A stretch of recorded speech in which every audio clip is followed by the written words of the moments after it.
Bienvenidos a este conversatorio en webinar sobre experiencias y transferencias en sostenibilidad entre España y Perú. Voy a presentarles primero de todo a las dos personas que nos acompañan, a los dos profesionales, amigos, referentes para la Cámara por muchas razones, que nos han aceptado venir a conversar, espero discutir también visiones diferentes, ¿no? Acaba de encender la cámara Serafín. Serafín, buenos días. Serafín Carballo es doctor en biología, fíjense, director de la división de consultoría de Prisma, que es una de las consultorías españolas dedicadas a temas de ESG, riesgos, calidad, mejora. Serafín, además, fue ponente del Foro Visiones y Prisma durante años llevó la Secretaría de los Foros Visiones. Por lo tanto, es un habitual de la conversación, discusión sobre temas de desarrollo y temas de sostenibilidad. Al fin y al cabo, la sostenibilidad, ya voy soltándolo, no deja ser una forma de ver, interpretar, resumir, explicar y presentar cuentas del rol de transformación social que cumple quizás la empresa en la sociedad. Nos acompaña también Jorge Melo Vega, que acaba de encender la cámara. Buenos días, Coco. Coco es un viejo conocido, presidente de la consultora Responde, abogado por la Católica, con maestrías en Administración Pública y Responsabilidad Social en Madrid y Barcelona, profesor de Centrum y directivo de la Cámara Española. Quizás lo que ya no figura en el currículum es que ha sido presidente y vicepresidente del Comité Visiones por año. Los méritos, por méritos propios, el presidente decidió sumarlo al directorio para desde ahí seguir reflexionando, provocando con sus visiones. Muchas gracias a los dos, bienvenidos. Gracias. Gracias, Javier. Una disculpa institucional para, sobre todo, todas y todos los que nos acompañan. La moderación de este panel debía haber estado en manos de Marta Ortega, experta en innovación y desarrollo de la Cámara Española, gerente adjunta, pero lamentablemente el confinamiento nos tiene a todos con imprevistos y en último minuto tuve yo que asumir, rompiendo una pauta que tenemos, digamos, bastante estricta de generar espacios de diversidad como la sociedad misma en cualquier evento público de la Cámara, por lo tanto, pedirles disculpas a todas y a todos. Un par de reflexiones. La idea es que tenemos unas cuantas preguntas, esperamos lo menos formales posibles y lo más provocativas para que discutamos. La idea tampoco es agotar la hora de los webinars habituales de la Cámara, sino generar un espacio que nos deje preguntas. Al fin y al cabo, ¿no? Huir del todismo, no tenemos que encontrar todas las respuestas a las preguntas y quizás lo más pertinente es que a una buena pregunta se le responda con otra mejor pregunta o mayor cuestionamiento, ¿no? ¿Por qué la Cámara propone un espacio para conversar sobre experiencia y transferencia en sostenibilidad entre España y Perú? Quizás hay dinámicas empresariales donde terminamos todos constantemente compitiendo, hasta en temas de responsabilidad social, de sostenibilidad, de formalidad, ¿no? Tenemos ranking que nos miden, siempre hay una primera posición y una última posición, ¿no? Y quizás terminamos replicando usos, hábitos, costumbres, modos de proceder del mercado, ¿no? Y quizás pueda haber otras dinámicas totalmente empresariales de cooperación, sin con ello negar la pura y lógica competencia entre las empresas y las marcas. Pero quizás cuando hablamos de sostenibilidad tenemos la sensación en la Cámara que más que pelearnos por saber quién tiene liderazgo, por qué hace más cosas o es el primero en todo, quizás hay un nuevo tipo de liderazgo que creemos algunos que empieza a surgir, que es el liderazgo cooperativo, ¿no? El primus inter pares es el que da más ejemplo de cómo trabajar entre todos en ese rol de transformación de la empresa como transformador de la sociedad. Y en ese sentido, una dinámica que a veces también es difícil superar es el ombliguismo sostenible. Es decir, tendemos a buscar el océano cual aventureros ante una realidad que no conocemos, cuando muchas veces hay prácticas que se desarrollan en otros lugares de las que podemos ver justamente para que los procesos de apropiación sean más rápidos y efectivamente contextos quizás más inmaduros en sostenibilidad tengan recorridos más cortos, que al fin y al cabo es lo que queremos, ¿no?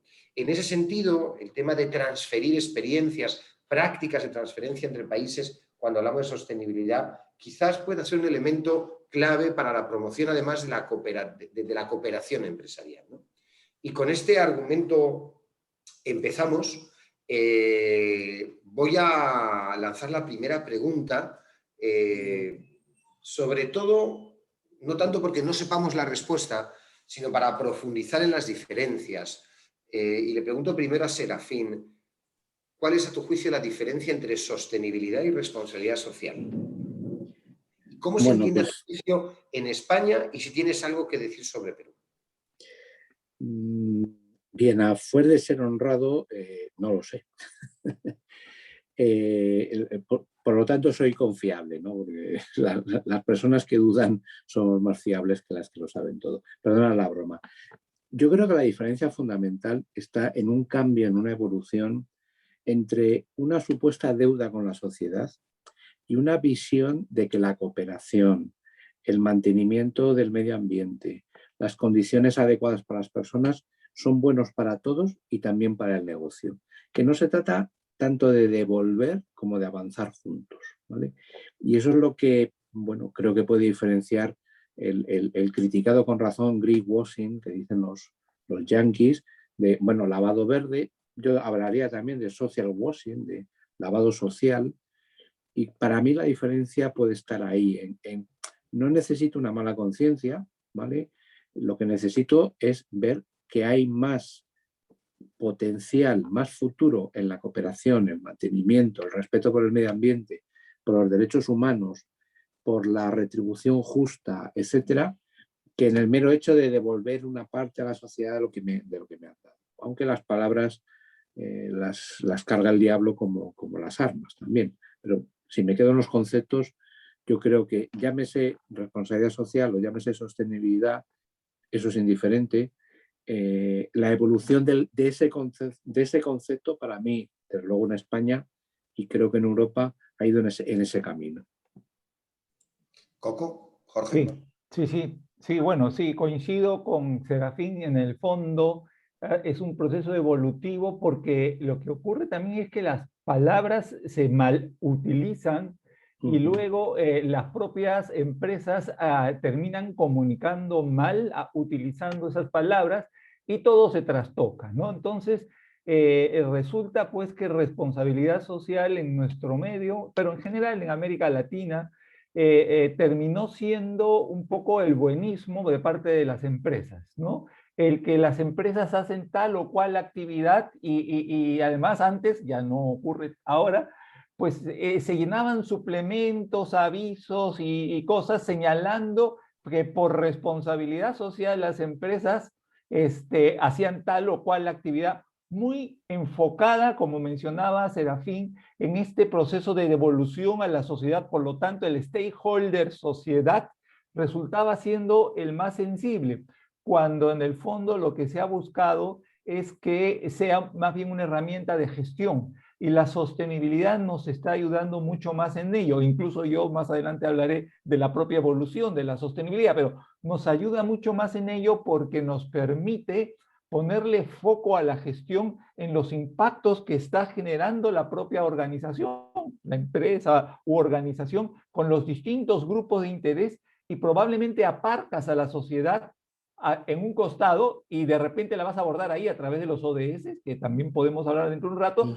pero ya te empiezas a preocupar mucho más en los temas de la gobernanza, en el tema del cliente, en el tema del colaborador, en los temas ambientales, y llevarlo todo al Excel. Es decir, ¿cómo hago yo para que mi empresa en verdad genere impactos positivos y de esa manera yo poder relacionarme? Finalmente es un tema de relacionamiento con los grupos de interés. De eso se trata la gestión de sostenibilidad, que hemos ido avanzando y abandonando un poco la responsabilidad social. Responsabilidad social que yo utilizo a veces la frase de que lo social se comió a la responsabilidad y por tanto se neutralizó, ¿no? Les escucho y, digamos, para mí, o por llevar la contraria, ¿no? Cuando empezábamos en responsabilidad social se hablaba de manera muy ponderada, ¿no? Los grupos de interés, los stakeholders, ¿no? Es decir, empresa, empleados, accionistas, sociedad, Estado, ¿no? Y había como una paridad, ¿no? A mí lo que me gusta de la sostenibilidad, y voy a, digamos, posicionarme a un lado, es que la mejor forma de vender la importancia es cuidado del accionista, ¿no? Es decir, hay un dueño que pone un dinero, ¿cómo le garantizas que tienes esos riesgos intangibles cubiertos, ¿no? Que está tan alejado a veces, ¿no?, de la gestión operativa, ¿no? Pero como los accionistas habla el directorio, es problema de los de arriba, ¿no? No nos afecta. Pero bueno, el tema de esta conversación era transferencia de experiencias prácticas, es decir, entre Perú y España, y quizás por eso haya sido la razón que pensamos en invitarles a ustedes, porque ambos dos han tenido mucho que ver en la transferencia en estos temas, en sostenibilidad.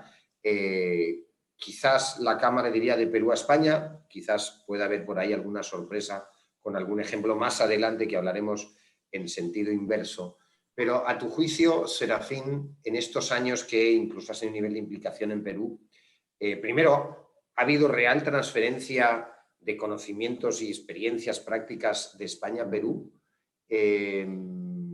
¿Cuáles serían las claves de éxito? No tanto que nos cuentes ahora experiencia, sino cómo ha sido, cómo si es que ha habido esta idea de que España ha podido aportar algo en sostenibilidad al Perú.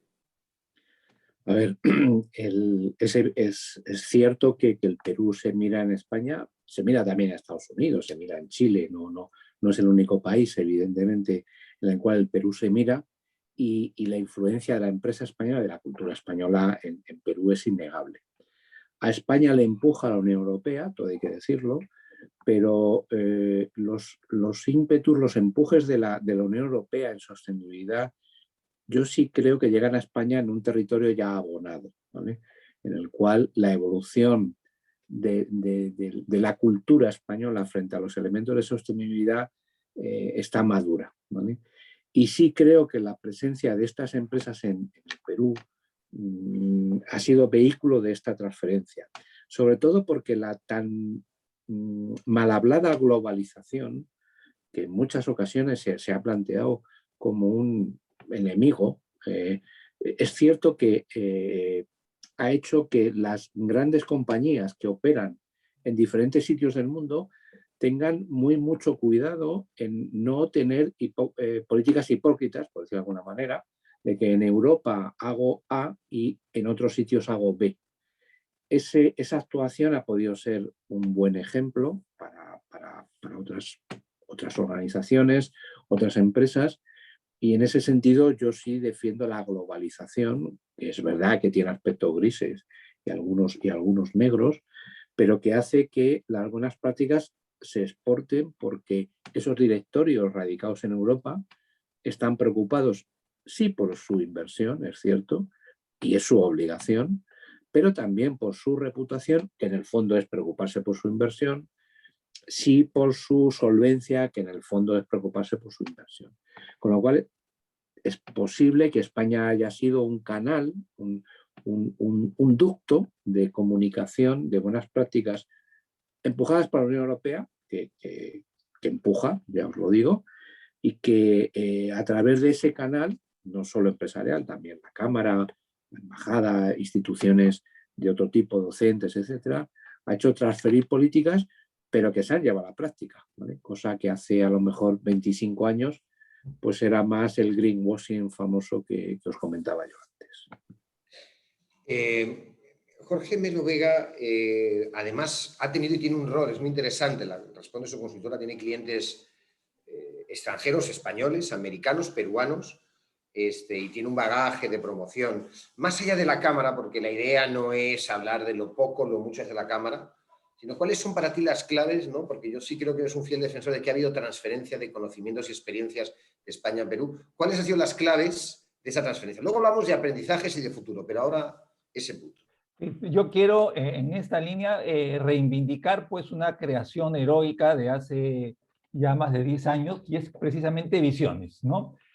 Cuando desarrollamos Visiones, lo que queríamos nosotros era destacar un poco no solamente el caso de la inversión española y las buenas prácticas que hemos visto que se tiene en España. No olvidemos, y quizá para los que no lo saben, que en España se practican los mayores estándares, tanto de la GRI como otro tipo de estándares. O sea, hay un compromiso muy elevado, inusual, Pacto Mundial, lo mismo, muy elevado de las empresas españolas en manejar estos elevados estándares. Pero hay otro tema que es importante, somos las personas, ¿no? Y querrámoslo o no, hay un nivel de transferencia de conocimiento y del talento de lo que las personas, en mi caso, por ejemplo, pero en mi caso y de muchos más, hemos terminado estudiando en España o seguimos las buenas prácticas desde el punto de vista académico, informativo, y también vemos qué pasa en la región, pero la región también ve a España. O sea, no es solamente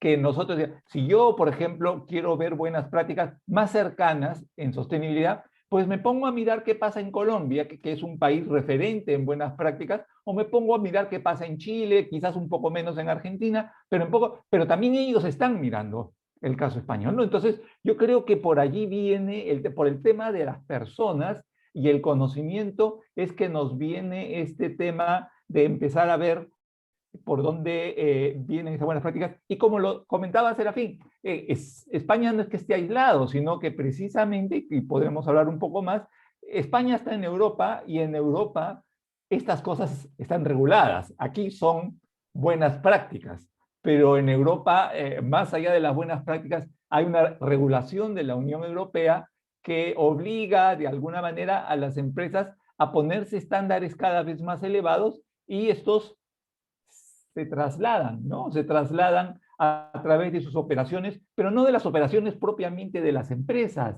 sino a través de la cadena, que me gustaría que en un momento hablemos un poco de cadena, ya sea de proveedores como de productos, ¿no? Gran parte de nuestros productos de agroexportación vienen de acá y allá nos empiezan a decir, oye, yo quiero ver cómo están tus relaciones laborales, cómo están tus relaciones sociales, cómo está tu tema de cuidado del ambiente, por decir un sector, pero hay otros muchos más sectores entonces que nos van poniendo la valla. No es la legislación nacional la que nos obliga o que nos está presionando a mejorar los estándares, sino son fundamentalmente los clientes y los inversionistas.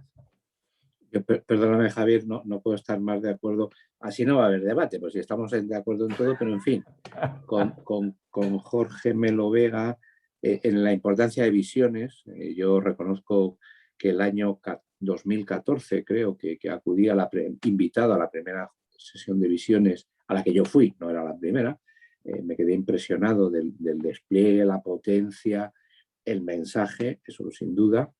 España como foco también no puedo estar en desacuerdo con Coco, pero sí también reivindicar el aspecto personas, ¿vale? Al final es la calidad humana la que mueve esto. Si la Unión Europea nos están obligando a determinados movimientos, y hablamos hace poco, Javier, tú y yo, de la necesidad de la obligación que hay ahora, por ejemplo, de evaluar el grado de sostenibilidad de todos los productos financieros, fondos de inversión, compañías de seguros, etcétera. Eso es también porque cae en un terreno abonado, insisto. La ley no es capaz de cambiar los países. La ley normalmente va por detrás de lo que son los pueblos. Y ahí yo sí creo, y aunque ya no viajo como he viajado en otras épocas al Perú, que mi sensación es la de una gran evolución cultural, y solo hay que ver las actividades de la Cámara. Si estas actividades cayeran en terreno baldío, pues Xavier Urios y su equipo se dedicaría a otras cosas, ¿vale? Es verdad que soy los avanzados en muchas cosas, ¿de acuerdo? Pero quiere decir que el país está asumiendo buena parte de esas necesidades.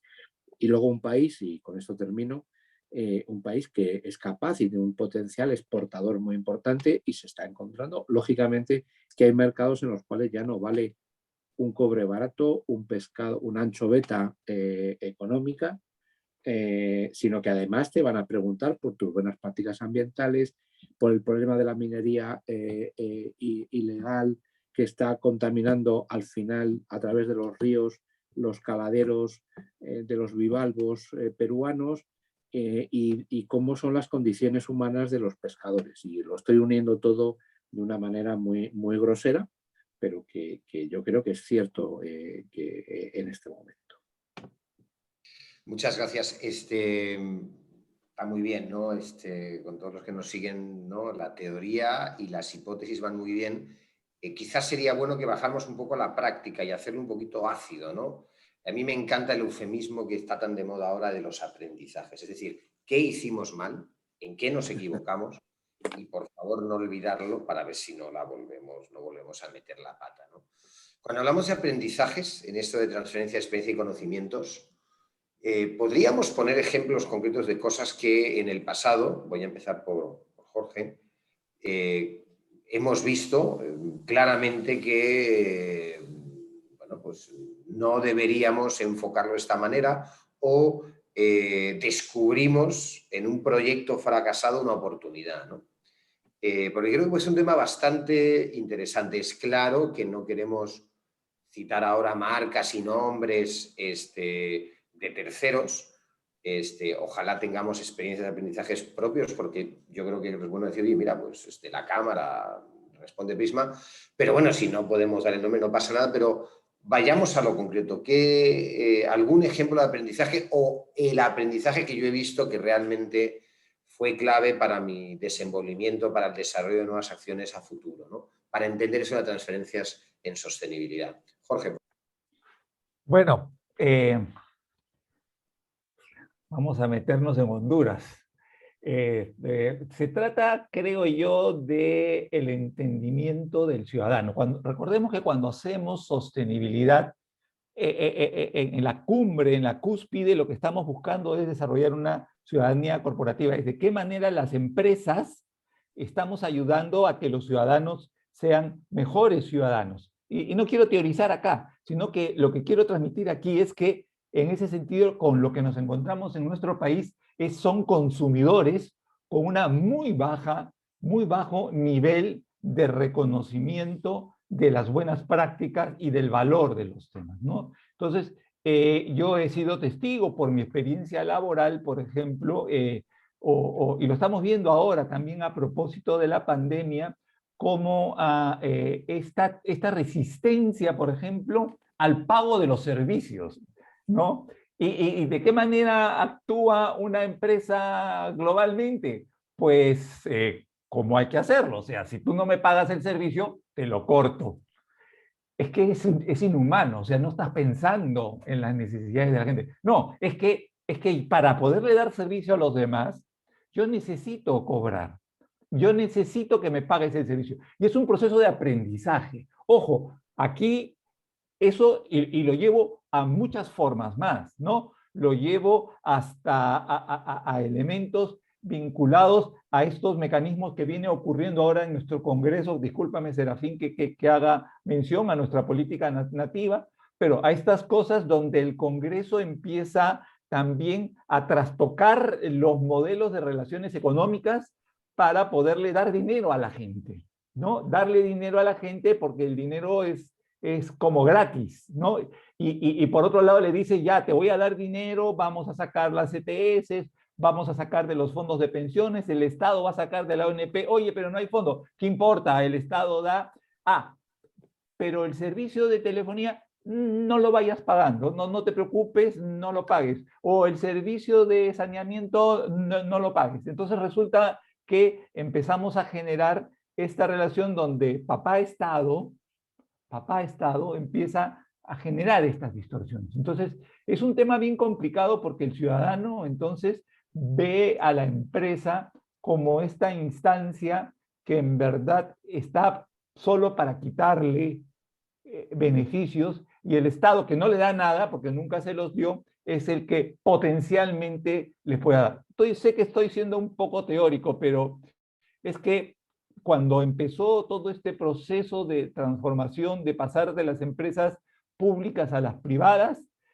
una empresa eléctrica lo que empezó a hacer para poder mejorar el servicio y cumplir con sus contratos de concesión fue elevar los cables hacia los postes arriba, porque los cables enterrados lo que generaba es que hubiera mucho robo de electricidad. Y lo que ocurrió fue que en los noticieros y la población se empezó a quejar que le basen los cables porque ya no les permitían robar la electricidad. Esa era la denuncia. Entonces estamos hablando de un tema de consumidor, estamos hablando de un tema de ciudadanía. Es un tema duro, es un tema complejo, pero creo yo que entonces, ¿cuál es la obligación de la empresa cuando hace sostenibilidad y cuando tiene que hacer ciudadanía corporativa? Muchísima docencia. Es un trabajo complicado, ¿no? Disculpe si he enredado mucho, pero No, por ahí te va. agradezco, Coco. Esto es lo que queremos, ¿no? Cuestionar, cuestionarnos, ¿no? Para pensar. Serafín, provoca. Vamos a ver, estoy de acuerdo de nuevo con Coco, matizo o amplio, o bien arborizo un poco su argumento, y en dos líneas. Una, lo ha citado un poco de pasada, yo he tomado nota rápidamente porque es un peruano listo y fino, y las deja ahí, y la potencia de la sociedad civil, ¿vale? El consumidor, que al final es el que manda, porque es el que compra y es el que vota al político. Compra a la empresa y vota al político. Ahí es básica la educación, ¿vale?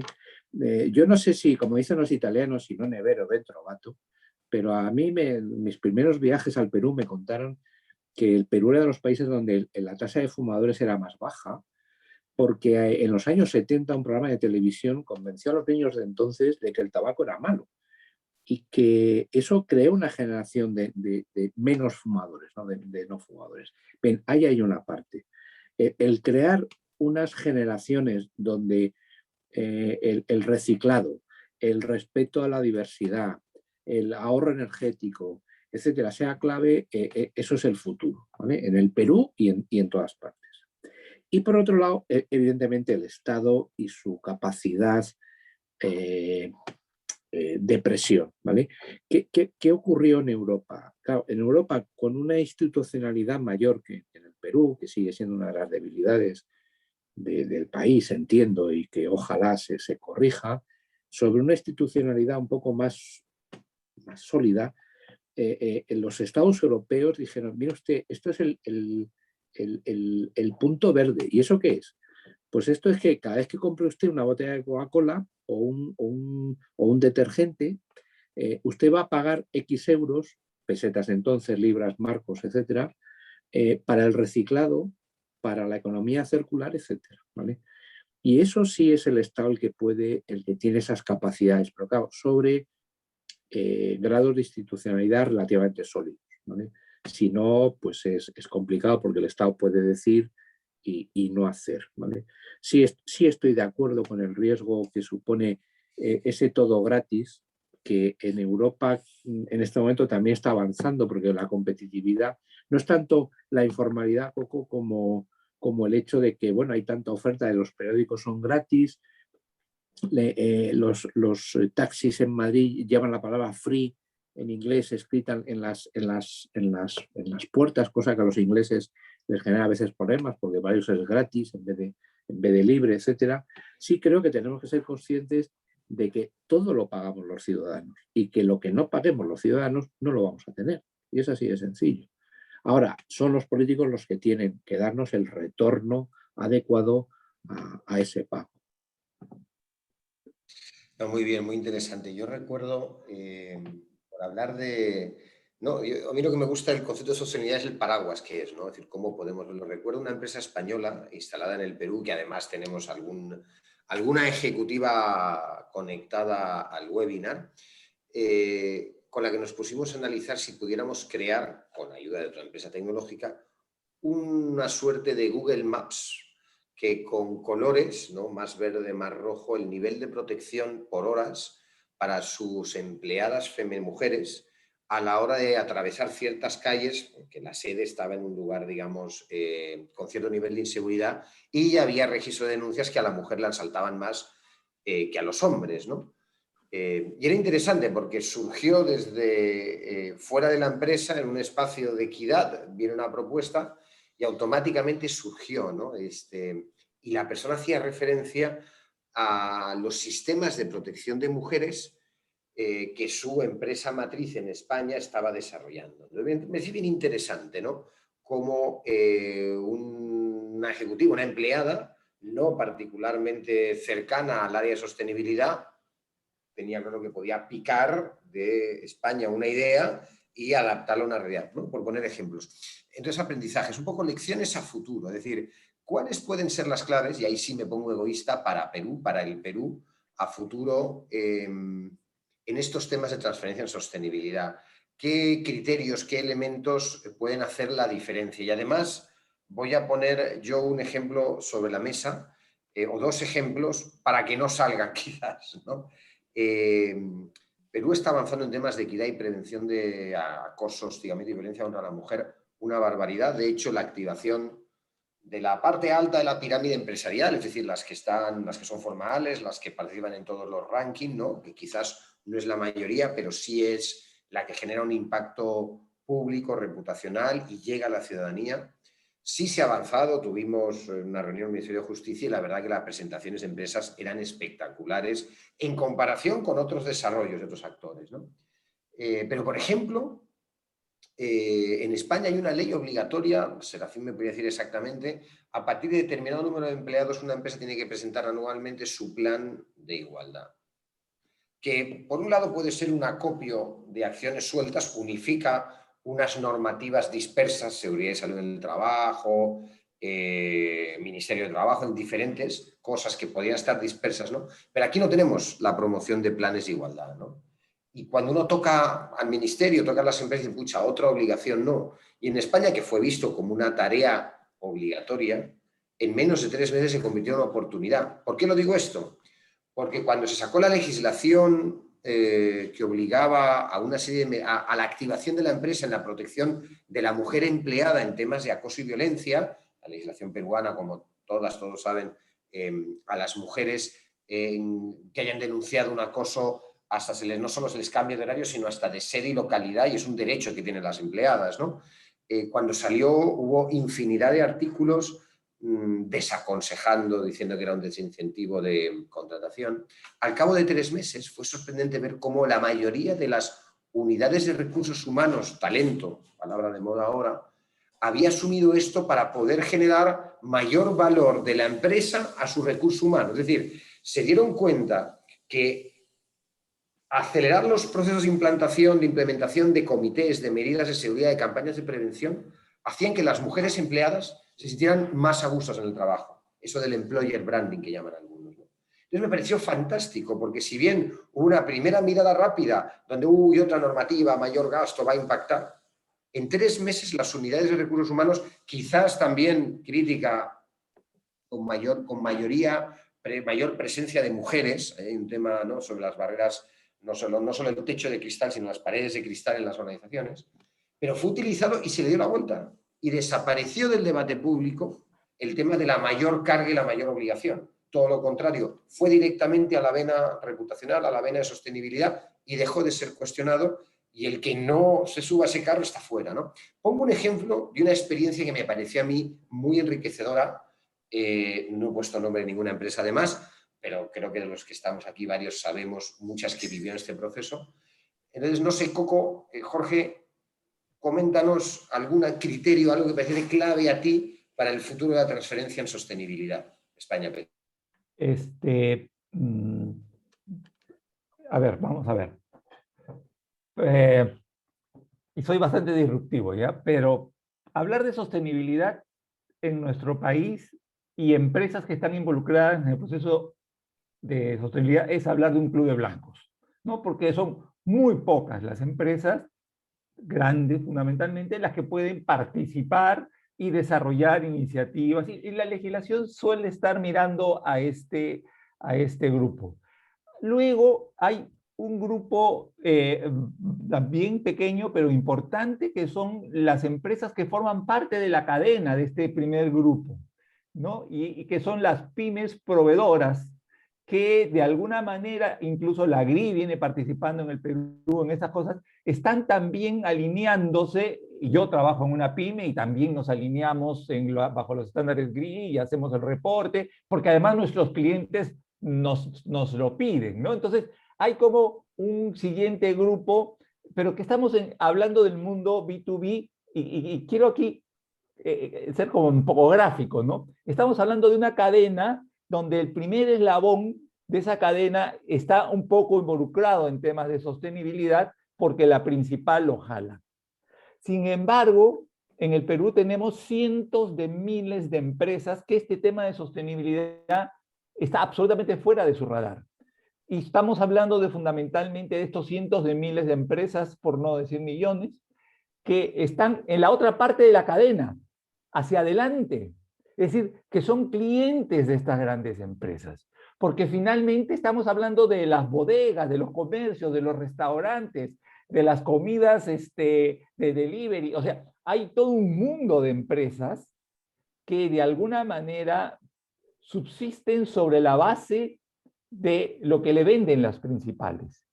Y voy a mencionar aquí como un homenaje, si se quiere, probablemente hay 2 o 3 empresas, hasta 4 empresas, que están mirando ese tema, ¿no? Estoy pensando en Bacus, estoy pensando en Coca-Cola, estoy pensando en CBC y probablemente algo de Alicor, que están preocupándose en fortalecer la cadena hacia adelante. Es decir, al bodeguero, ¿cómo lo ayudo? Al restaurante, ¿cómo lo ayudo? Y ayudarlos por ahora es llevarlos a un espacio de formalidad, por lo menos, y ya quisiéramos más adelante que ellos también se preocupasen que esa formalidad pase por ver un tema de empleo digno y ese tipo de cosas. Creo, y ¿por qué lo menciono? Porque precisamente el Pacto Mundial de España viene trabajando mucho el tema de pymes. No, ya el tema de las grandes empresas casi como que han volteado la página porque sabe que lo cumplen, pero están poniendo el foco en el tema de las pymes. Yo creo que para la mejora de nuestro proceso institucional, para la mejora de nuestro proceso formal, probablemente lo que tienen que hacer estas empresas grandes es empezar a mirar a la cadena hacia adelante. Yo utilizo, hay veces, voy a ser duro, pero es el ejemplo global de la gran empresa de la sostenibilidad, como puede ser Unilever o Nestlé. Aquí en el Perú se ve reflejado en el heladero de la esquina, el heladero de Donofrio. Ese es Nestlé. ¿Qué hace Nestlé para mirar cómo mejorar esas buenas prácticas? A eso me refiero. Es duro, pero lo tenía que decir y lo dije. Bueno. Es muy bueno, muy bueno. Serafín, te la han puesto complicada. No creas. O sea, evidentemente, cuando hablamos de sostenibilidad, hablamos de viabilidad, hablamos de futuro. Si no, no tiene sentido, ¿vale? El mirar esa cadena de valor es clave y cada vez es más clave para las grandes corporaciones. Es cierto que todavía es un club de blancos, esa expresión que ha utilizado Jorge, pero cada vez menos, al menos en Europa, ¿de acuerdo? Sí es cierto que en Europa hay un proceso de desaparición preocupante de las micropymes, un desarrollo de las MIPES, de las medianas y por supuesto las grandes han estado y estarán siempre ahí. Yo creo que en definitiva hay que recordar que las empresas tienen que tener un retorno razonable de lo que hacen, ¿vale? Eso es lo que desmonta el greenwashing. Si tú haces algo que es bueno y tiene retorno, lo seguirás haciendo aunque estés en crisis, ¿de acuerdo? Porque es bueno. Si tú estás dando unos euros a los viejecitos o a Cáritas por hacer esa publicidad, pues en el momento que llega la pandemia, pues lo retirarás, ¿vale? Estamos potenciando el egoísmo. No, yo creo que vivimos un mundo capitalista para lo bueno y para lo malo. Eso está claro. Y que si al capitalismo lo alimentas con cosas buenas, que tenga retorno no es malo. Es que parece que en sostenibilidad, etcétera, hay que hacer las cosas por buenismo, que también lo ha dicho Coco antes.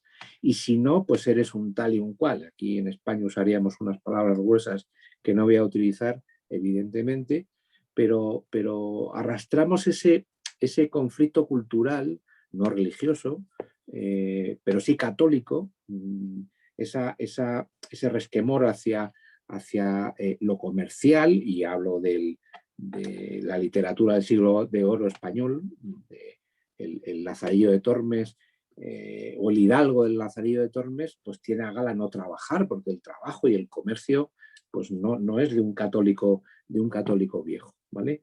Y eso, pues seguro que lo hemos trasladado a los países hermanos de América y no os hemos hecho ningún favor con ello, ¿vale? Entonces, aquello que a mí me gusta de la sociedad anglosajona, norteamericana, de que el que lo hace bien, pues le va bien y tal, pues que no es malo, ¿vale? Que no es un pecado. Y las empresas trabajan para sus accionistas para darles ese retorno y la sostenibilidad se debe ver, y creo que se está viendo en este momento, como tal, ¿vale? Como una ventaja. Y es la diferencia. Yo puedo contar una anécdota porque es anónima. Hace 15 años en Prisma hacíamos memorias de RSC, pero el ámbito era España. Y tú le decías, oiga, ¿y en África qué está haciendo? No, escríbenmela con lo que hago aquí. Claro, salía muy bien, ¿vale? Pero usted en África o en sus filiales en Venezuela hace lo mismo. No me... A mí, sáqueme la foto del lado bueno, ¿sabes? Y ahora, por ejemplo, eso no ocurre. Vuelvo a los aspectos positivos de la globalidad. Aunque sí esto, pelín club de blanco sí tiene. Estoy de acuerdo con Jorge. Y además, por completar lo de Jorge, quizás estamos en un momento en mitad de una fragor electoral con dos posiciones bien antagónicas y efectivamente algo que queda patente, ¿no? ¿Qué tanto hemos impregnado en 20 años, ¿no? De la punta de la pirámide empresarial hacia abajo, ¿no? Y ya no solo hablo de cadena de valor, proveedores, sino pares, ¿no? En sectores, ¿no? En fin, hay un tema de reflexión ahí muy grande del futuro, ¿no? De cómo ser más inclusivo significa anchar la base, es decir, seguimos con menos de un 30% de población ¿no? Activa, con un contrato de trabajo fijo, con eso que llamamos en Perú formalidad, contrato fijo, seguridad social, educación de calidad, vivienda, previsional. Entonces, 1 de cada 4 peruanos. O sea, hay un tema ahí de reto muy grande.